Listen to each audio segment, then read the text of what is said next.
Hey everyone, welcome to K3 Meals. In this video, I'm going to show you how I prepare pizza dough. I have created a separate video on how I make cilantro pesto pizza. You can find the link for cilantro pesto pizza recipe in the description down below. And if you love the video, then don't forget to hit the like button. I am going to use a dough maker to make my work easy. No worries if you don't have one, you can go old school. Use a big bowl and might have to knead the dough about 50 times. I am using bread flour today because bread flour have higher protein content that helps produce gluten, which will make the dough airy. And it would not be a dense pizza crust.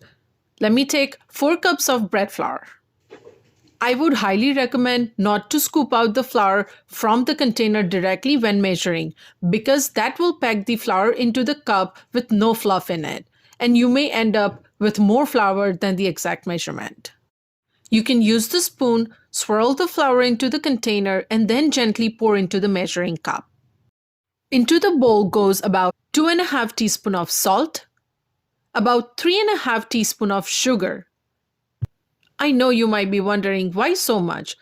That is because sugar is the food for yeast, which will help the pizza dough rise and become airy. So I'll add about 1.5 tablespoons of active dry yeast.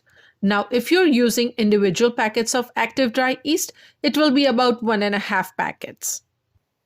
You can add any spice or herbs that you like, whether it's fresh garlic or garlic powder, Italian seasoning or oregano, black pepper or crushed red pepper.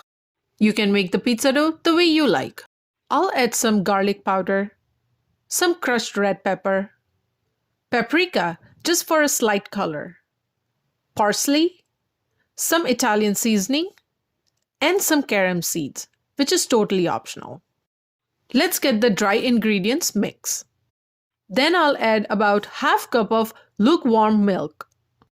If you're vegan, then you can substitute with almond milk as well.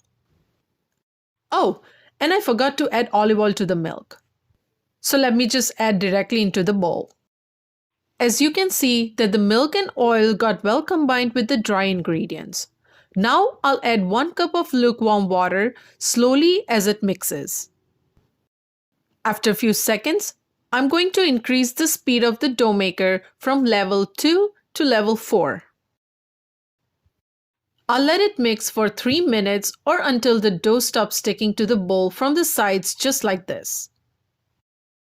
Then add 1 teaspoon of olive oil just to make the dough smooth. After a few seconds, I'll turn off the dough maker and scrape off the dough from the hook. I'll apply a little bit of oil onto my hands to work on the dough like this, so the air doesn't escape from the dough and we have the smooth top.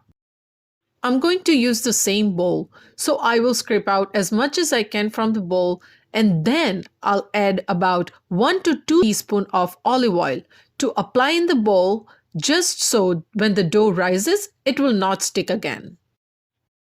Let's place the dough in the bowl, having the smooth side on top, and applying a little bit of olive oil on top of the dough. I'll cover it with a kitchen towel and let it rise for about 2 to 3 hours.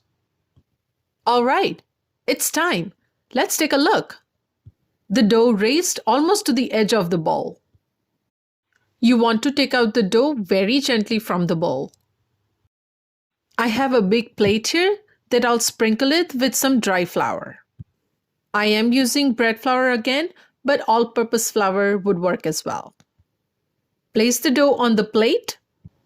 I'll try to cut evenly into halves, working the same way by not letting the air escape from the dough. Here, you may need dry flour in your hands to work with if the dough gets sticky. But make sure not to use too much. Just apply a very little dry flour on top of the dough. Cover it with kitchen towel again and let it rise for 20 minutes. Okay, it's about 23 minutes. Let's check again. So as you can see, dough raised about double in size. I'll take a clean non-stick pizza plate and brush it off with little olive oil and sprinkle some dry flour. Again, I'm using bread flour. Here you can use cornmeal as well. I'm not using the roller to roll out the dough. This is not hard as you think. It just needs practice. And you don't need to be perfect to do all the steps. What I am doing is stretching the dough using my fingers and tossing it between the hands. You can gently stretch out the dough like this till you get an even crust. But try not to press it hard on the dough. You still don't want the air to escape from the dough. So, by tossing it between the hands, I'm also letting the gravity do its work as well. And don't worry if you have a thin layer here and there or you see holes somewhere. I love the pizza crust edges to be on the thicker side. If you think that pizza plate needs oil, apply a little. I'll pull the dough out just to cover up the whole pizza plate. You can see there is still air in the dough, which will make the pizza crust nice and airy, and it will not be a dense crust. Spread any sauce or pesto with your favorite toppings and cheese. I usually put pizza into the oven at 400 degrees Fahrenheit for about 20 to 25 minutes or until the crust is golden brown from the bottom. Please do check out my cilantro pesto pizza recipe. The link is in the description box. I would love to see pictures of your creation on how you make pizza dough, so please do give it a try. If you like this video, make sure to hit the like button and subscribe to Kesari Meals to check out our new videos.